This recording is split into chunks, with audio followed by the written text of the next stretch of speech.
한 소년이 있었습니다. 어려서부터 반지의 제왕이라는 영화를 무척 좋아했습니다. 그 반지가 너무 갖고 싶었습니다.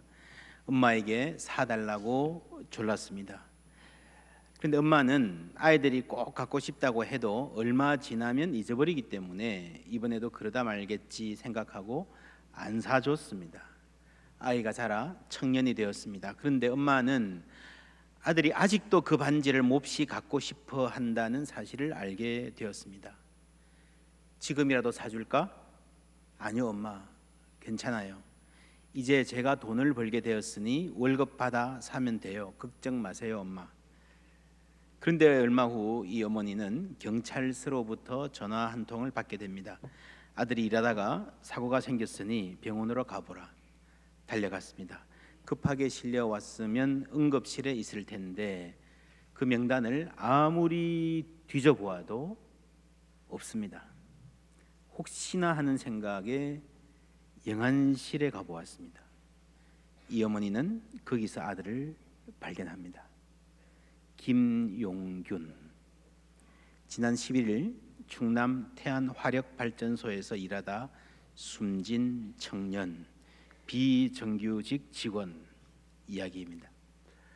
사고의 전말과 책임은 따져보아야 하겠으나 우리 사회의 구조적 문제의 일부이기도 하겠으나 이 장면, 회사에서 일하다가 아들을 잃은 어머니에게 경찰이 연락하고 자기 발로 병원에 가서 응급실을 거쳐서 헤매다가 영안실에 가서 아들을 발견하게 하는 이 장면만으로도 우리 사회가 얼마나 냉혹하고 무자비한 사회인가를 보여줍니다. 이 세상 얼마나 차가운 곳인가요? 적어도 이 순간 누군가 나와서 손잡아주고 미안하다 고개 숙이고 안아주고 그래야 되는 것 아닙니까? 그런다고 죽은 아이가 살아오지는 않겠지만 아들 잃은 엄마에게 살아있는 사람의 따뜻한 체온을 전해주는 사람이 한 사람쯤은 있어야 하는 것 아닙니까? 그래야 사람을 사람으로 대우하는 것 아니겠습니까? 무례한 사회, 교양 없는 사람들입니다. 여러분, 교양이 뭐라고 생각하십니까? 품위 있는 음악, 미술 즐길 줄 알고 예술가들 이름, 문학가, 철학자들 이름 줄줄 꿰고 발음도 어려운 요리, 티, 와인 즐길 줄 아는 것, 그것이 교양입니까? 인문학 열풍이라는 말까지 있지만 사람을 사람으로 대하는 것이 인문 정신의 기본입니다. 그날 이 어머니가 회사에 아들 유품 찾으러 갔습니다. 아들 앞으로 와 있는 택배 상자 하나 뜯어보니 반지의 제왕에 나오는 그 반지가 들어있었습니다. 그렇게 갖고 싶어하던 반지, 끼워보지도 못하고 주문해 놓고 박스도 뜯어보지 못하고 세상을 떠난 아들을 생각하는 어머니의 마음. 지금은 그 반지를 어떻게 전해주면 좋을까요? 성탄을 앞두고 있습니다. 예수님이 찾아오신 이 땅, 어떤 땅입니까? 마태복음 4장 16절 함께 읽습니다. 흑암에 앉은 백성이 큰 빛을 보았고 사망의 땅과 그늘에 앉은 자들에게 빛이 비치었도다 하였느니라. 흑암에 앉은 백성, 사망의 땅 그늘. 여러분, 예수님이 이런 땅에 오셨습니다. 그리고 이런 사람들을 찾아다니셨습니다. 마태복음 9장 이런 말씀 나옵니다. 예수께서 모든 도시와 마을에 두루 다니사 그들의 회당에서 가르치시며 천국 복음을 전파하시며 모든 병과 모든 약한 것을 고치시니라. 무리를 보시고 불쌍히 여기시니 가슴 찢어지는 아픔을 느끼셨다는 말입니다. 이는 그들이 목자 없는 양과 같이 고생하며 기진함이라. 목자 없는 양과 같이 고생하는 이들의 목자가 되어 주셨습니다. 비통한 자들의 마음을 어루만져 주셨고 친구가 되어 주셨습니다. 고아와 같이 의지할 데 없이 살아가는 사람들 따뜻한 품으로 안아 주셨습니다. 위로해 주시고 보호자 되어 주셨습니다. 함께 분노하고 함께 울어 주셨습니다. 이 세상이 전부인 줄 알고 살아가는 사람들에게 하나님 나라의 복음을 전하셨습니다. 그래서 모든 절망을 뛰어넘는 희망을 주셨습니다. 아무도 돌아보지 않는 사람, 아무도 관심 갖지 않는 사람, 아무도 귀하게 여겨주지 않는 사람에게 당신도 사랑받는 사람이다. 당신도 참 존귀한 사람이다.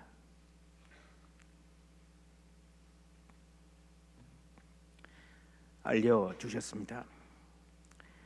이제 교회가 그 자리에 있습니다. 우리는 이 차갑고 냉혹한 세상에서 그리스도의 따뜻한 마음을 전하며 살 사명을 갖고 있습니다. 아직도 세상에 배고픈 이웃들이 많습니다. 우리 교회당 입구에 쌀로 트리를 만들어 가고 있습니다. 쌀트리 1004포, 천사. 우리가 이웃에게 천사가 되면 좋겠다 하는 것이 목표입니다. 사실 제 관심은 이 숫자 달성에 있지 않습니다. 1004포 못 모으면 어떻습니까? 우리가 천사 아닌가 보지 뭐. 그러면 됩니다. 더 중요한 것은요, 가능하면 많은 분들이 우리 성도들이 한 분도 빠짐없이 한 포라도 반 포라도 참여할 수 있었으면 좋겠습니다. 나도 어렵지만 세상에 더 어려운 이웃이 있음을 알고 조금이라도 나누는 마음이 있다면 우리 주님 기뻐하실 줄 믿습니다. 지난주에 우리 교회가 포항 지역 이웃들을 위해 연탄 3만 장을 전달했습니다. 저는 사실 이 사역을 계획하면서 아직도 연탄 떼는 집이 있습니까? 라고 교양 없는 질문을 할 뻔했습니다.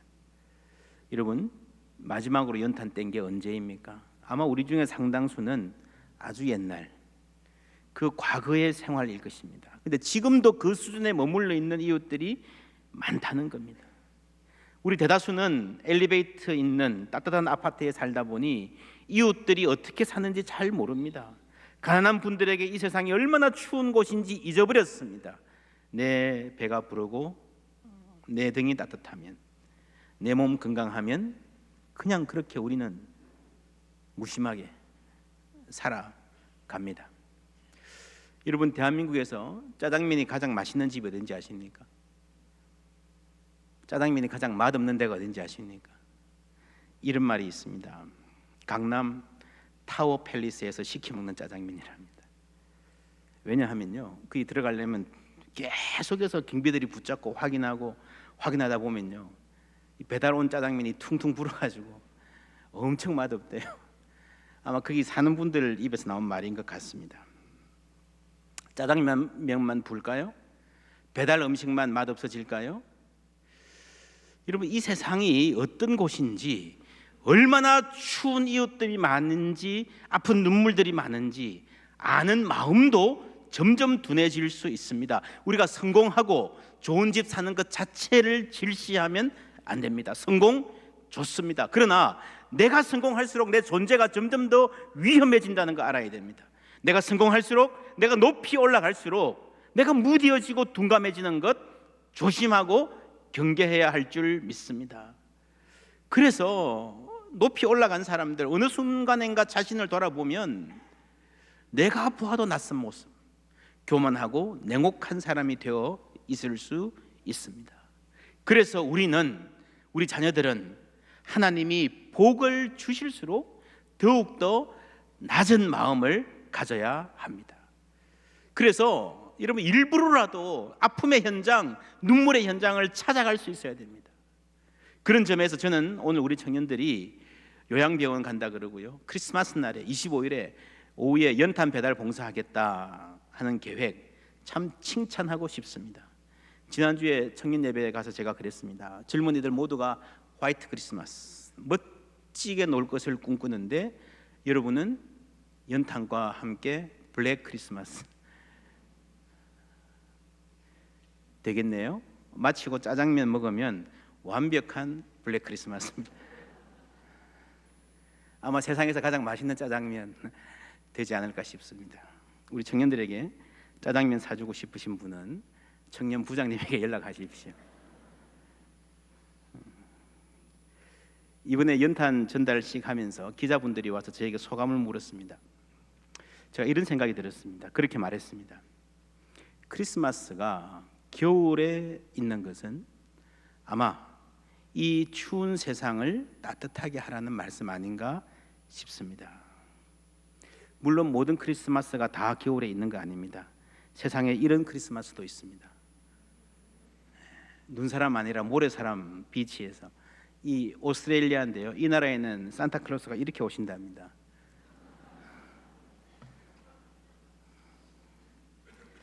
그러나 우리의 크리스마스는 겨울입니다.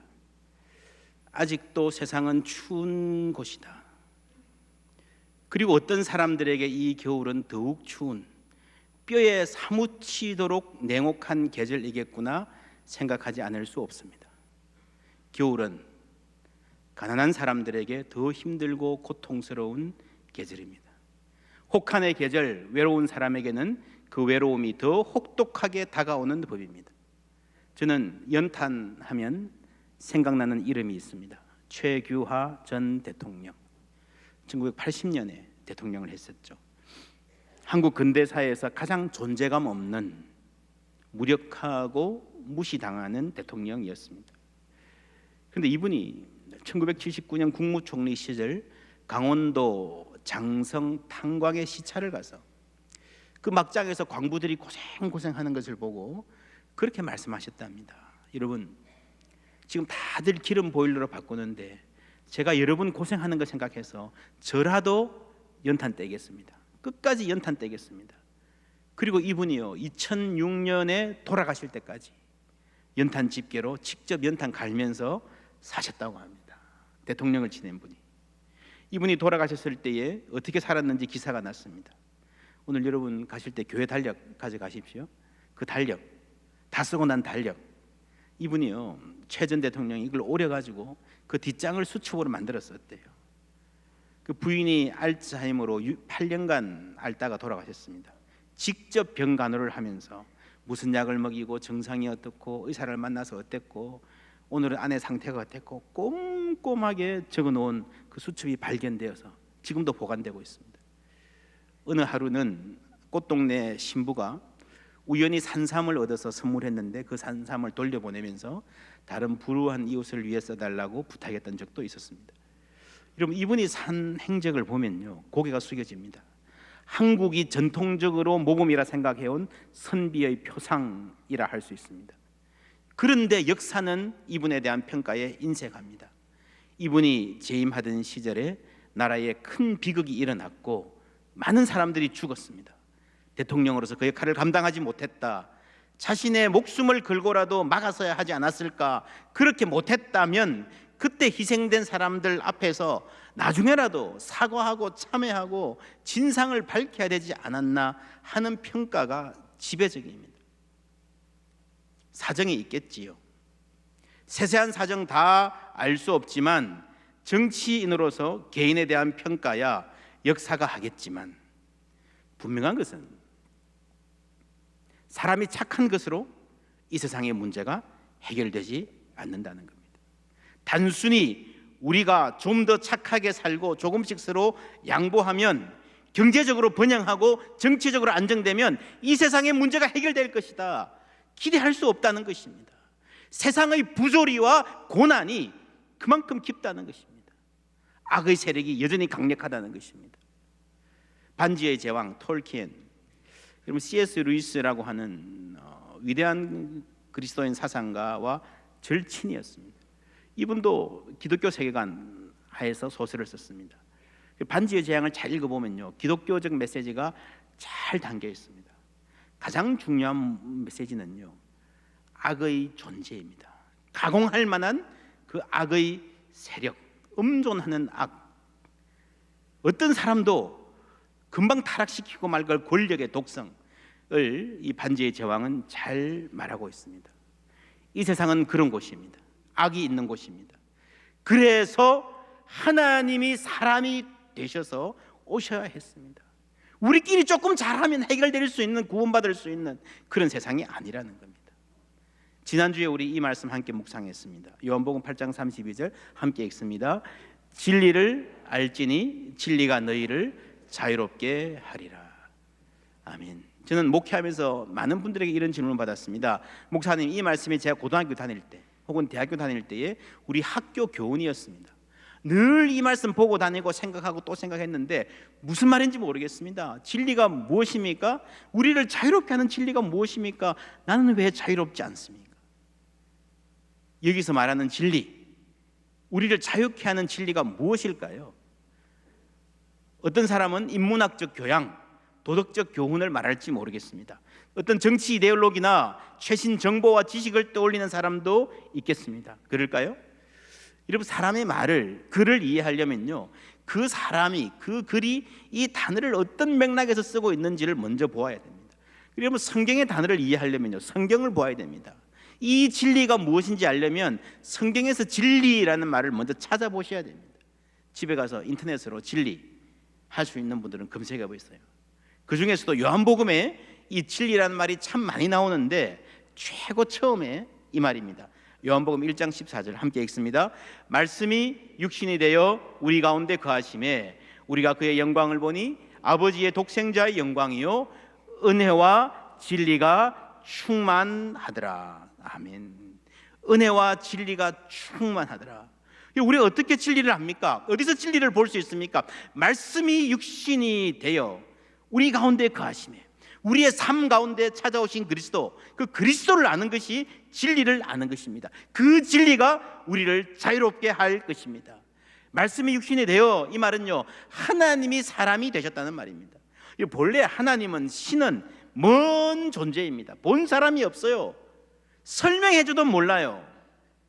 그런데 그 하나님이 친히 사람이 되셔서 우리가 볼 수 있는 모습으로 이 땅에 오셨다는 겁니다. 그래서 우리는 예수님 안에서 진리를 볼 수 있게 되었습니다.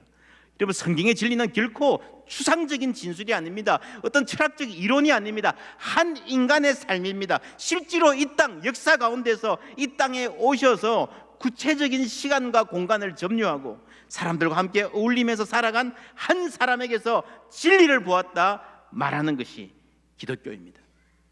많은 사람들이 이 진리를 만나고 생명을 얻고 자유를 찾았습니다. 인생이 바뀌었습니다. 목숨을 걸어도 좋을 만큼 여러분 분명한 가치를 발견했습니다. 새 생명을 얻었습니다. 바울은 고백합니다. 갈라디아서 2장 20절 함께 읽습니다. 내가 그리스도와 함께 십자가에 못 박혔나니 그런즉 이제는 내가 사는 것이 아니요 오직 내 안에 그리스도께서 사시는 것이라. 아멘.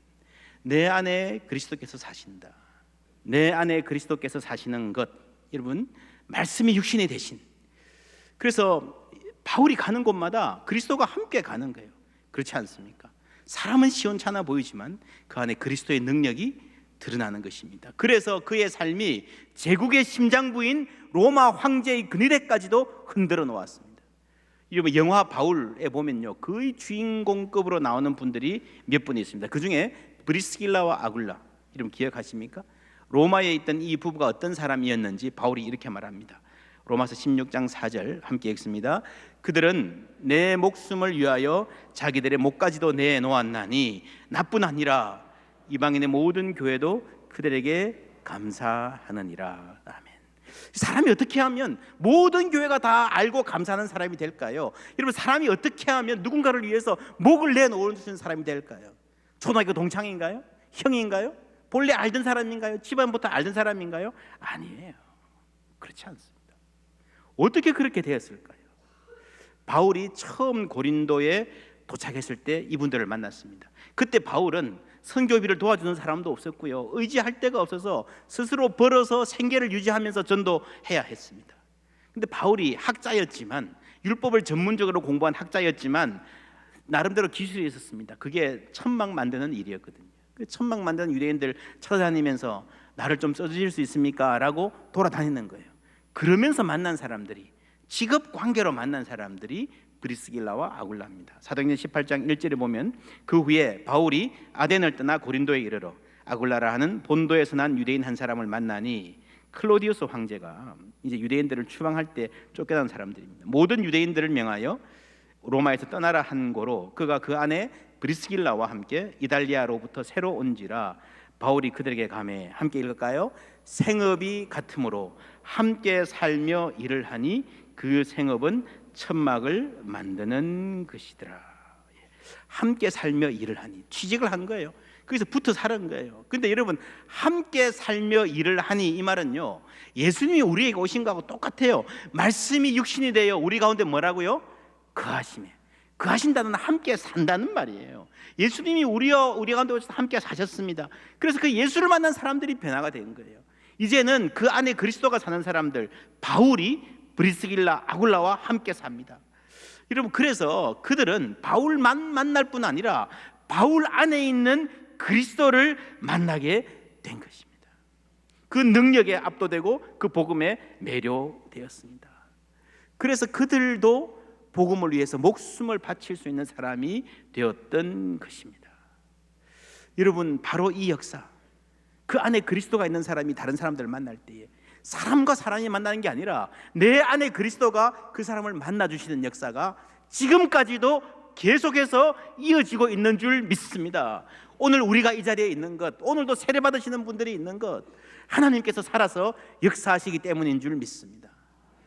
2차 대전 때 24세의 나이로 일본군의 포로로 끌려가서 혹독한 생사를 넘어서는 고통을 당했던 분이 있습니다. 어니스트 고든이라는 분인데요, 이분의 정은 5걸음마다 한 사람이 죽었다는 그 공포의 현장, 한때 유명했던 영화 콰이 강의 다리, 바로 그 현장입니다. 어니스트 고든은 콰이의 골짜기를 지나서라는 책을 써서 전쟁 포로로 살았던 그 몇 년간을 소상히 기술했습니다. 그 자신 사경을 헤맸었습니다. 말라리아, 디프테리아, 장티푸스, 각기병, 이질, 궤양, 거기에다가 중노동과 구타, 부족한 식량으로 인해 이분이 키가 188인데 몸무게가 45kg 이하로 떨어졌다. 그 포로 수용소의 병원에 있는데 너무 불결해서 어니스트가 부탁을 했대요. 차라리 나를 영안실로 데려가 달라. 거기는 조금 더 깨끗하니까, 어차피 죽을 거니까 거기서 그냥 죽겠다, 기다리겠다. 그런데 모두가 포기한 그 사람, 스스로도 포기한 그 사람을 한 동료 제수가 매일 찾아옵니다. 상처를 씻어주고 주물러주고 얘기해주고, 배급받은 마른 음식이지만 이거라도 먹어라, 억지로라도 먹어라 권해줍니다. 정성껏 돌봐주고 기도해줍니다. 이 사람의 이름은 더스티 밀러였습니다. 밀러 덕분에 어니스트는 조금씩 믿음을 갖게 되었습니다. 밀러는 전쟁이 끝나기 2주일 전에 일본군에 의해서 십자가에 못 박혀 죽은 것으로 전해집니다. 전쟁이 끝난 후에 이 어니스트는 신학교에 가서 목사가 되었습니다. 인생 항로를 완전히 바꾸었습니다. 미국으로 건너가서 프린스턴 대학교의 교목이 되어서 평생 복음에 헌신했습니다. 그 잔혹한 수용소 가운데서도 힘있게 증거되던 복음의 능력을 증거하다가 2002년에 주님의 품에 안겼습니다. 바울은 로마 감옥에서 이렇게 고백했습니다. 함께 읽겠습니다. 복음으로 말미암아 내가 죄인과 같이 매이는 데까지 고난을 받았으나 하나님의 말씀은 매이지 아니하니라. 그들은 바울을 가둘 수 있었지만 그 안에 계신 그리스도를 어쩌지 못했습니다. 일본군들이 사람을 가두고 고민하고 모욕하고 죽일 수 있었지만 그 포로들이 마음에 품었던 복음의 능력, 그리스도의 사랑은 그 참혹한 현장 가운데서 더 힘있게, 더 아름답게 증거되었습니다. 이 능력, 이 영광, 이 자유를 우리가 알기에 우리는 구주 이 땅에 오심을 축하하고 기뻐합니다. 주님께서 우리에게 그 영광을 밝히 볼 수 있는 눈을 열어주시기를 원합니다. 말씀이 육신이 되어 우리 가운데 거하심에 우리가 그의 영광을 보니 아버지의 독생자의 영광이요 은혜와 진리가 충만하더라.